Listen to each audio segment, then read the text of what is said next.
Muawiyah ibn Abi Sufyan claimed that the last verse revealed was Surah Al-Qaf, Surah 18, verse 110. It has also been said that the last verse revealed was Surah 5:3. Today I have perfected your religion for you and have completed my favors, my ni'am. Am I saying that right? Ni'am. Ni'amah is plural. My blessings, my favor on you. And have completed my favors upon you and have chosen for you Islam as your religion, as your way of life. One of my favorite verses. I could do a whole class on that verse. So now let's examine these 11 opinions. Now what have you learned so far based on these 11 opinions? What have you seen? Go ahead, sister, give it a try. Fairness, justice, equality, mashallah. What else have you seen? Take a risk on going to step out the box. Yes, sister, I know I can count on you. Talks about the favors of Allah, mashallah. But contextually, what else do we see here? Yes, sister?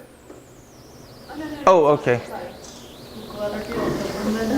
Equality of men and women, yes. What else do we see? Fair dealings in your life. What else do we see? Yes, sister. Preparation, preparing you, yes. Now, what is the context of what we're talking about right now? The last verses. That's where I'm trying to take you. What do you think might be going on here? There were 4 verses mentioned about what? Legal matters. And then there were 4 verses mentioned about gender equality. So now these scholars said that these were the last verses revealed in the Quran. Isn't it interesting that these verses have sort of a similar context? So let's see how that unfolds. Let's examine the opinions. Each companion was narrating the last verse to be revealed relating to a particular topic. How about that? So you see, if you don't have a teacher, someone who understands the asbab, the proximate causes of a revelation, or the reasons for a particular ahadith, might you get confused? Because, let me tell you something, folks. I kept saying Bukhari says this, and Bukhari said that, and Bukhari said this, and it contradicted, didn't it? Didn't it? Yeah, some of it contradicted. How can this verse be last, and that verse be last, and that verse be last? How can 11 verses be last? Because we're addressing particular areas. And I didn't do that for you, did I?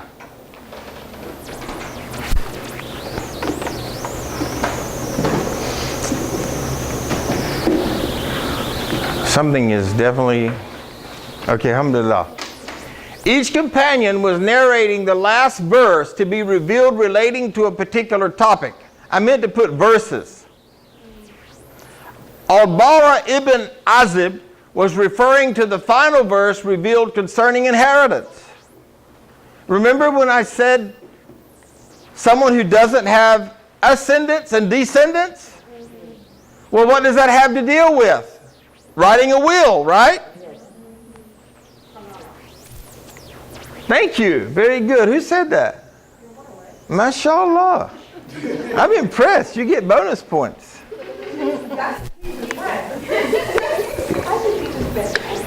Yes. Now I have another teacher's pet. Sister Narina's competition now. I like that. Okay. Alhamdulillah. Okay. Salama was referring to the last verse revealed concerning the relative status of men and women, concerning Surah 4, verse 93. Ibn Abbas' statement, and no verse after it abrogated it, shows that he was referring to the last verse revealed concerning manslaughter, and Ibn Abbas' report concerning Surah Al-Nasr talks about the final complete surah revealed, not the final verse revealed. So can you see these themes here? Now, if you were a new Muslim and you were to read this, would you know that? Absolutely not. And that's why it's good to have a teacher instead of Sheikh Google. Because how many think you could go to Sheikh Google and get the clarity on this? Not easily, right? Alhamdulillah, mashallah. The report of Aisha that the last surah to be revealed was Surah Al-Ma'idah means that this was the last surah to be revealed which contained any legal rulings, as other narrations show. So you guys were right. All of you had the right idea. There was no contradiction among the first three opinions because all of these verses are from the same passage. In Surah Al-Baqarah 278 to 282. And I didn't think I should take the slides to record all of this because I showed it to you before.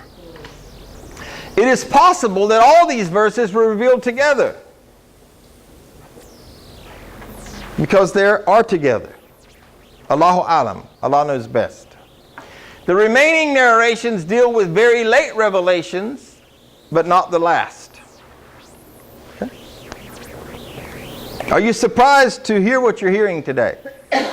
Anybody sort of surprised? Or what's your response to this? I think that, to me, it shows what is the most important, the take-home points. You know, the last verses are just summarizing the gist of what we need to live by. MashaAllah, we have another one who's competing for teacher pet. Okay, MashaAllah, sister.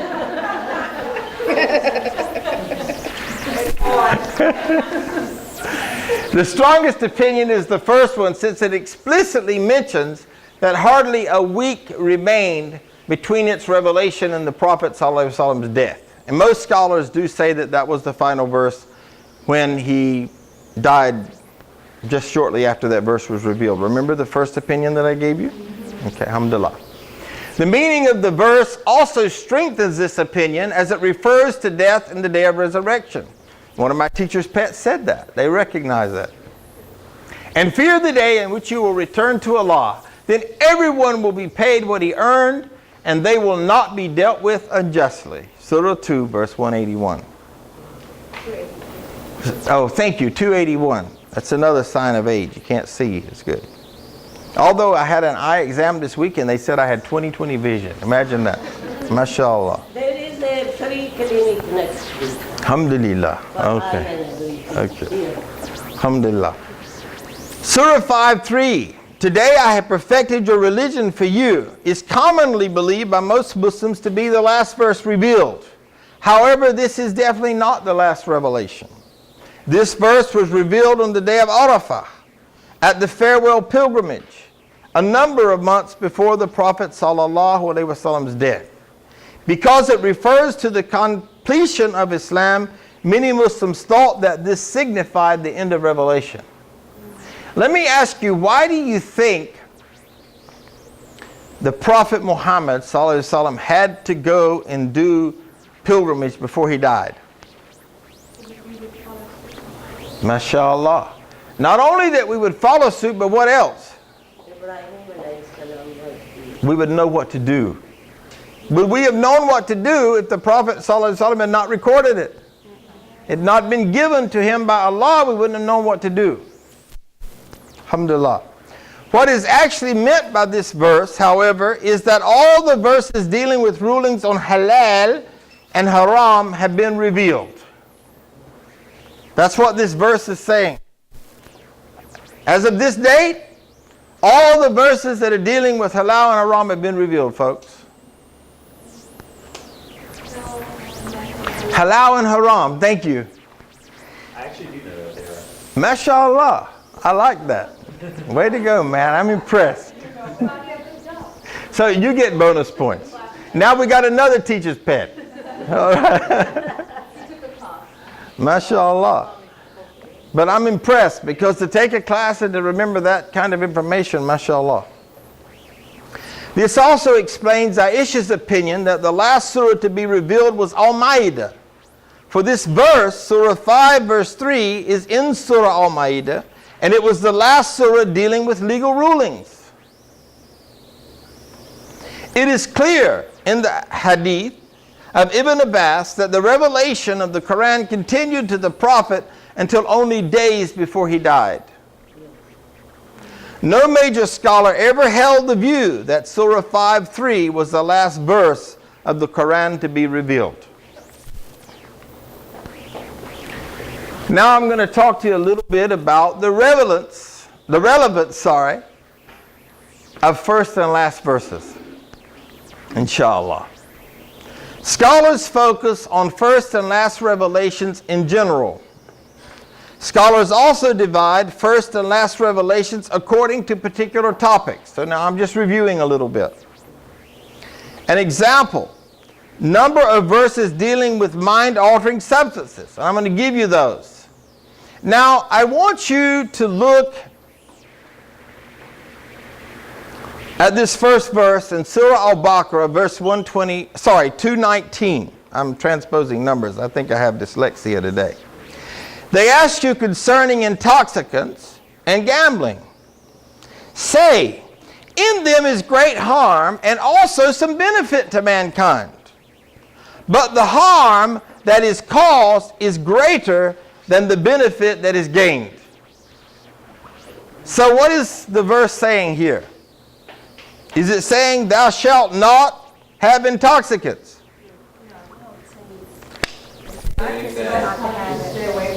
MashaAllah, very good. We got another person buying over there for teacher's pet status. It's also saying that it's not, it doesn't give you any value at all. It doesn't give you any benefit. Right. It says there's a little bit of benefit in it, but it's outweighed by the harm, right? MashaAllah.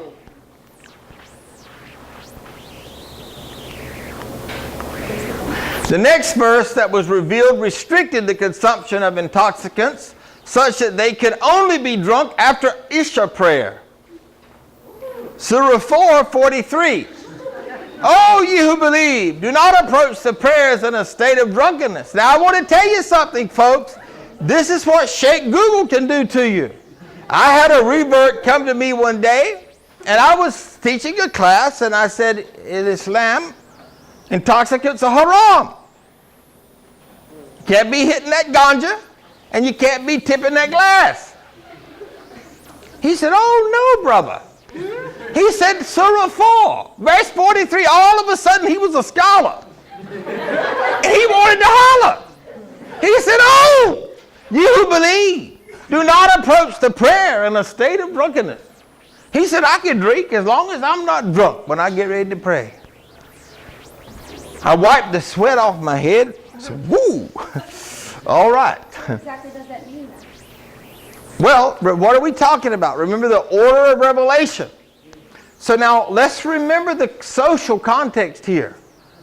The Arabs were a nation of alcoholics. So Allah first said to them, there's a lot of gain in this. I mean, there's a little gain, but a whole lot of harm. He didn't say don't do it. Then he said, all right, you bunch of drunks.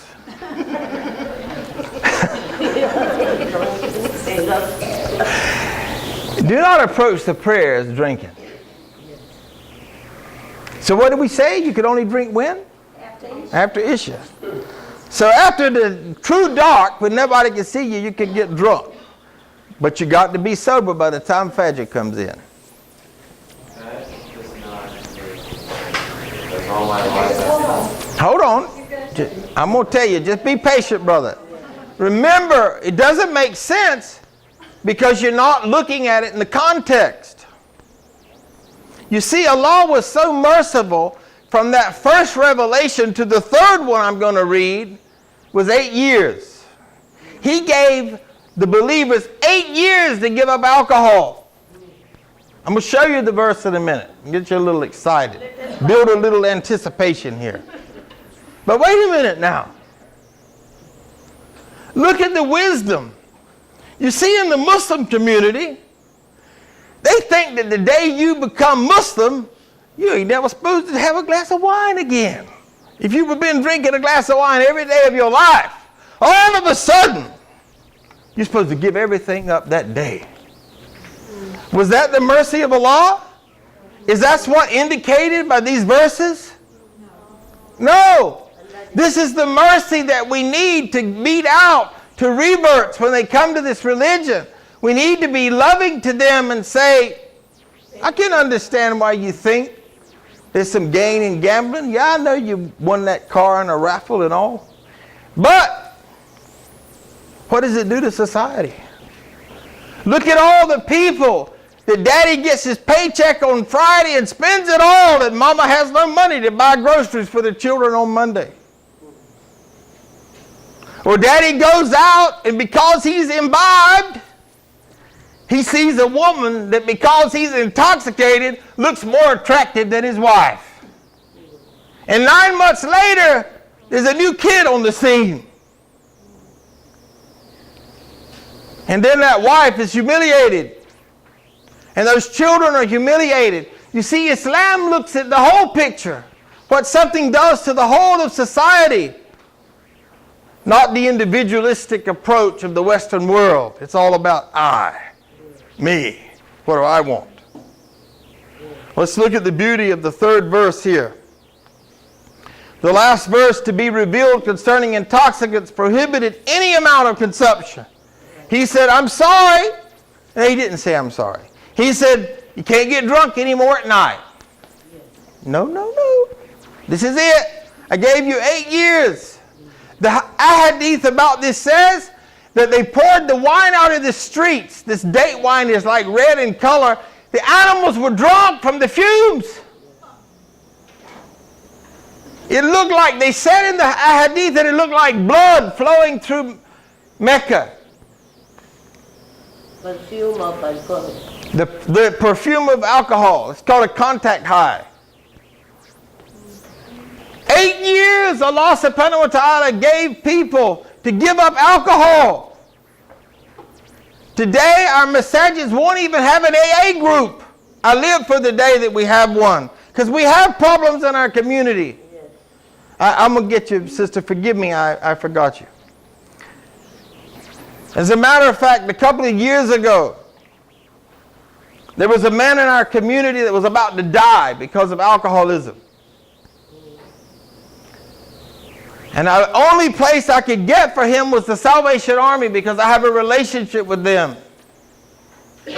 And I called his parents who were in another country and I said, he's going to have to read the Bible every day. But it's that or he's going to die. Because the doctors had told me how, not the doctors had told me, he had told me what the doctors had told him about his liver and the condition of his body. The brother never forgave me. I was just trying to save a life. Because my Qur'an says that to save one life is like saving all of mankind. And that's how we should think. Because we have people in our community, folks, that are self-medicating. But we don't love them enough to be tender with them. We don't want for them what we want for ourselves. So we castigate them and condemn them. And what do? They leave Islam. Oh, yes.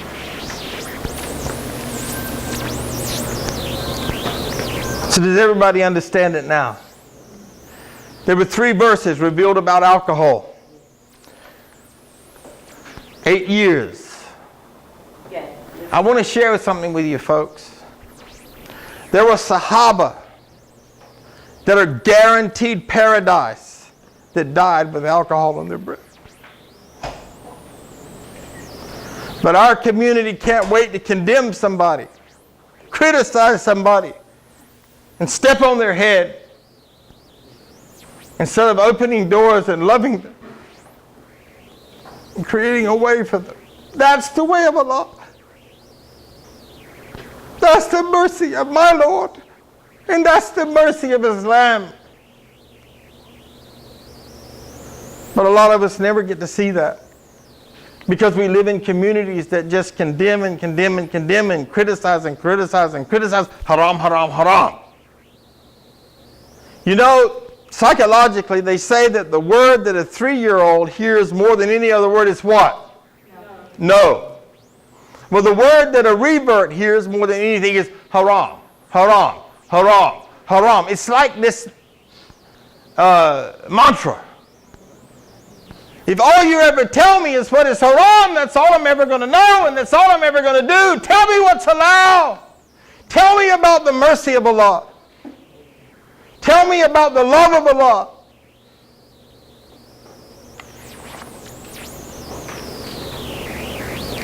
Another example is the first and last verse addressing lawful and prohibited foods.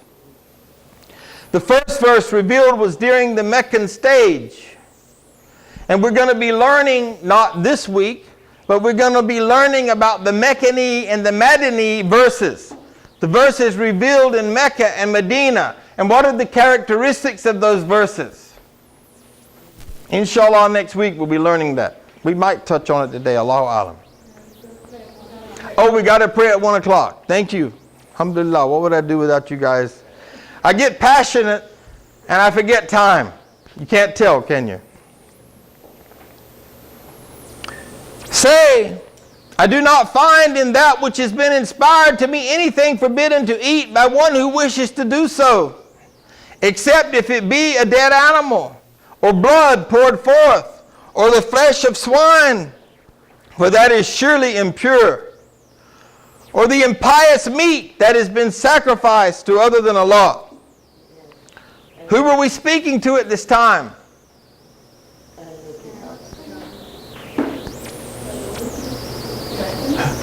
We were speaking to people in Mecca, people that were worshiping idols, that were sacrificing animals around the Kaaba. So Allah said you can't eat those guys. There are diseases too of those animals. Both. Yes. After this, Surah 16, 114 was revealed. Actually, I meant to take that out. It basically, I'm just going to tell you real quick, verse 16 and 114 really doesn't deal with food. It deals with something that came from a cow. So it just mentions the cow, but it actually doesn't deal with food. I meant to take that out. And this was followed by Surah 5, verse 3, which classified the various types of dead meats that are forbidden. Surah 16, 114. I'm sorry, I did take the verse out that I was supposed to take out. I see that I did now. So eat of the substance which Allah has provided for you, lawful and good, and be grateful for the favors. And that's that word na'ama, blessings of Allah, if it is He whom you serve. In Surah 5:3, forbidden to you are for food are dead meat, blood, the flesh of swine, and that on which hath been invoked other than Allah, that which hath been killed by strangling, or by a violent blow, or by a headlong fall. We'll finish that verse in a minute. Or by being gored to death, that which hath been partly eaten by a wild animal, unless you are able to slaughter it in due form. That which is sacrificed on stone altars.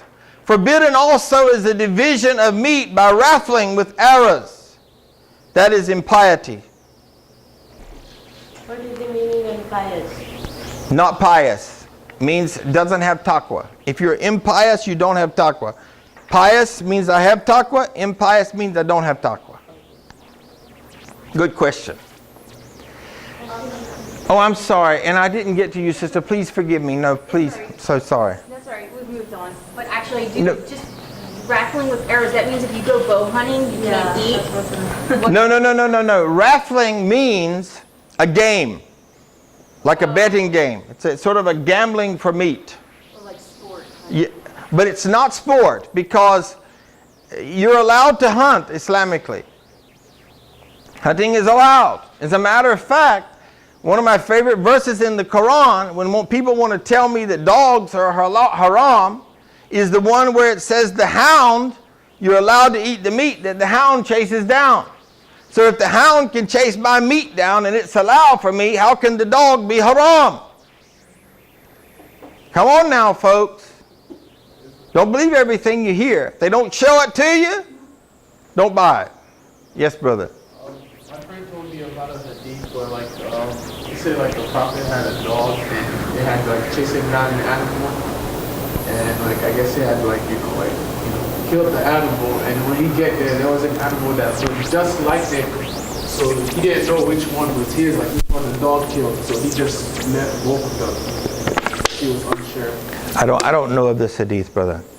The hadith that I know of that's very beautiful in reference to dogs, I'm getting off the subject here and I'll have to wrap up with this, is that there was a prostitute in the time of Islam. And she saw